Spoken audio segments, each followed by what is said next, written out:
Viewers అందరికీ నమస్కారములు. మన ఛానల్ని ఫస్ట్ టైం వాచ్ చేస్తున్న వ్యూవర్స్ అందరూ కూడా తప్పకుండా వెదర్ రిలేటెడ్ అప్డేట్స్ కోసం మన ఛానల్ని సబ్స్క్రైబ్ బటన్ మీద క్లిక్ చేసి సబ్స్క్రైబ్ చేసుకోండి.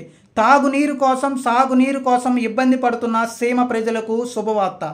గత సంవత్సరం బీడు భూమిగా మారి ఈ సంవత్సరం కూడా బీడు భూమిగా మిగిలిపోతుందేమో అని బాధపడుతున్న రైతులందరికీ కూడా తీపి కబురు. బీడు భూములుగా ఉన్న భూములన్నీ సాగు భూమిగా మారే అవకాశం.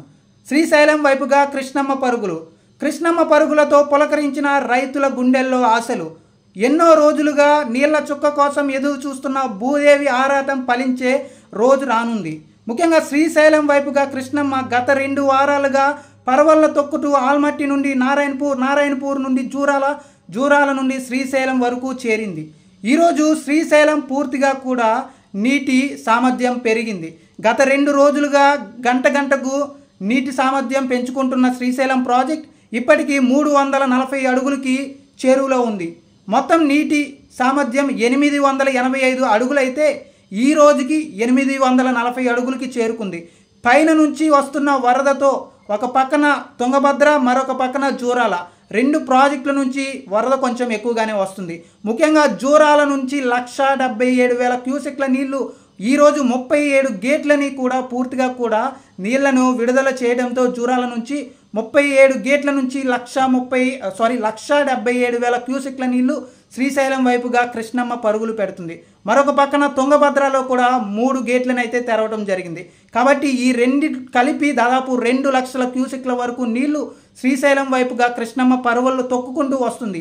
కాబట్టి మరొక 3 రోజుల్లోనే శ్రీశైలం ప్రాజెక్టు పూర్తిగా కూడా నిండుకుండలా మారే అవకాశం ఎక్కువగా ఉంది. గత 2 రోజుల క్రితం శ్రీశైలంలో 805 అడుగులు మాత్రమే. 48 గంటలు పూర్తయ్యేసరికి 840 అడుగులు, ఇంకొక 45 అడుగులు నిండాల్సిన అవసరం అయితే ఉంది. ఈ 2-3 రోజుల్లో కూడా మరొక 20 నుండి 30 అడుగులు ఖచ్చితంగా నిండే ఛాన్స్ ఉంది. కాబట్టి మరొక 3 రోజులు శనివారం నాటికి శ్రీశైలం కూడా పూర్తిగా కూడా నిండే అవకాశం ఉంది. సీమలో ఉన్న రైతులందరూ, చాలా జిల్లాల్లో ఉన్న రైతులు, ముఖ్యంగా కర్నూలు జిల్లా, నంద్యాల జిల్లా, ప్రకాశం జిల్లా, నెల్లూరు జిల్లా, అలాగే కడప జిల్లా, అన్నమయ్య జిల్లా, సత్యసాయి, అనంతపురం ఈ జిల్లాల్లో ఎక్కువ శాతం మంది రైతులు తాగునీరు కోసం సాగునీరు కోసం శ్రీశైలం ప్రాజెక్టుపై ఆధారపడి ఉన్నారు. ముఖ్యంగా గత 2 సంవత్సరాల క్రితం ఈ డ్యామ్ను అయితే ఓపెన్ చేయడం జరిగింది 2022లో. కాబట్టి మళ్ళీ 2 సంవత్సరాల తర్వాత ఈ డ్యామ్ ఓపెన్ చేసే అవకాశం అయితే ఈ సంవత్సరం, ముఖ్యంగా వచ్చే వారం రోజుల్లో, వచ్చే నెల రోజుల్లో అయితే మనకైతే కనిపిస్తుంది. కాబట్టి తాగునీరు కోసం సాగునీరు కోసం వర్షాలు లేకుండా ఇబ్బంది పడుతున్న రాయలసీమ ప్రజలను అయితే మాత్రం ఆ కృష్ణమ్మ కరుణించడం అయితే జరిగింది.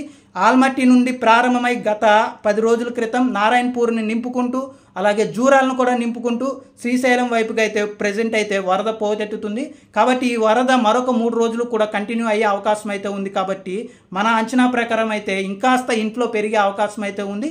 కాబట్టి వచ్చే 3 రోజుల్లో దాదాపు 860 అడుగుల వరకు కూడా చేరే అవకాశం ఉంది. అదృష్టం బాగుంటే మరొక 3-4 రోజుల్లోనే శ్రీశైలం మొదటి గేటు తెరిచే అవకాశం అయితే ఉంది. కాబట్టి ముఖ్యంగా కర్నూలు ప్రజలు, నంద్యాల ప్రజలు, అన్నమయ్య, సత్యసాయి, కడప, ప్రకాశం, నెల్లూరు జిల్లా ప్రజలకు సాగునీరుకి కొన్ని వేల లక్షల ఎకరాలకైతే ఈ ప్రాజెక్టు వల్ల అయితే మంచి జరిగే అవకాశం ఉంది. వాళ్ళ బీడు భూములు కాస్త సాగు భూమికి మార్చుకునే అవకాశం అయితే ఉంది. ఇప్పటికే పంటలు వేయాలా లేదా అనే అయోమయంలో ఉన్న రైతులందరికీ కూడా ఇప్పుడు వస్తున్న వరద కొంచెం ఆశాజనకంగా ఉండటంతో రైతులందరూ కూడా పంటలు వేయడానికైతే రెడీగా ఉన్నారు. కాబట్టి రానున్న రోజుల్లో కూడా శ్రీశైలంకి వరద పోటెత్తే ఛాన్స్ ఉంది. ఇది ప్రజెంట్ అయితే మాత్రం 37 గేట్లు ఎత్తి 1,77,000 క్యూసెక్ల నీళ్ళని అయితే శ్రీశైలం వైపుగా అయితే జూరాల నుంచి వదలడం జరిగింది. జూరాలకు ఇన్ఫ్లో 1,33,000 క్యూసెక్లు అయితే ఉంది. అలాగే తుంగభద్ర కూడా 3 గేట్లు ఎత్తడం అయితే జరిగింది. కాబట్టి దాదాపు 2 లక్షల ఇన్ఫ్లో అయితే శ్రీశైలంకి అయితే ఉంది. ప్రజెంట్ అయితే అవుట్ఫ్లో అయితే శ్రీశైలం ప్రాజెక్ట్ నుంచి అయితే ఏమీ లేదు. ఇక శ్రీశైలం ప్రాజెక్ట్ నిండిన తర్వాత నాగార్జున సాగర్ వైపుగా కూడా వెళ్ళే అవకాశం ఉంది. అది కూడా నిండితే ఉమ్మడి నల్గొండ జిల్లా కానీ, అలాగే ఉమ్మడి కృష్ణా జిల్లా, గుంటూరు జిల్లా ప్రజలు, అంటే గుంటూరు, బాపట్ల, పల్నాడు, కృష్ణా, ఎన్టీఆర్, అలాగే నల్గొండ, సూర్యాపేట, యాదాద్రి భువనగిరి ఈ జిల్లాల రైతాంగానికి కూడా మేలు జరిగే అవకాశం ఉంది. ఆ ప్రాజెక్టు కూడా వచ్చే నెల లోపులోనే నిండే అవకాశం అయితే ఉంది. కాబట్టి ముఖ్యంగా శ్రీశైలం ప్రాజెక్టుకి వరద ఎక్కువగా వస్తూ ఉండటంతో సీమ ప్రజలు వర్షాలు లేనప్పటికీ కూడా ఒక ఒకంత ఆనందంగా అయితే ఉన్నారు. ఎందుకంటే తాగునీరుకి సాగునీరుకి కొంచెం ఈ సంవత్సరం కొంచెం ఖుషీగా ఉండే ఛాన్స్ ఉంది. కాబట్టి వాళ్ళైతే ప్రజెంట్ రాయలసీమలో వర్షాలు లేనప్పటికీ కూడా పైనుంచి కృష్ణమ్మ పరవళ్ళు తొక్కుకుంటూ వచ్చేస్తుంది 2 వారాల నుంచి. కాబట్టి వాళ్ళైతే ఖుషీగా ఉన్నారు. పూర్తిగా కూడా శ్రీశైలం ప్రాజెక్ట్ అయితే మరొక 3 రోజులు 4 రోజుల్లో పూర్తిగా కూడా నిండు కుండలా మారే ఛాన్స్ అయితే ఉంది. అలాగే జూరాల్లో కూడా పూర్తిగా కూడా నిండిపోయింది జూరాల ప్రాజెక్ట్. వచ్చిన వరద వచ్చినట్టు శ్రీశైలంకి అయితే వదులుతున్నారు. ఇది ప్రజెంట్ శ్రీశైలం యొక్క అప్డేట్. ప్రజెంట్ శ్రీశైలం వైపుకి అయితే కృష్ణమ్మ పరవళ్ళు తొక్కుతుంది. వచ్చే 3-4 రోజుల్లోనే శ్రీశైలం ప్రాజెక్ట్ నిండు కుండలా మారే అవకాశం అయితే ఉంది. థ్యాంక్ యూ అండి.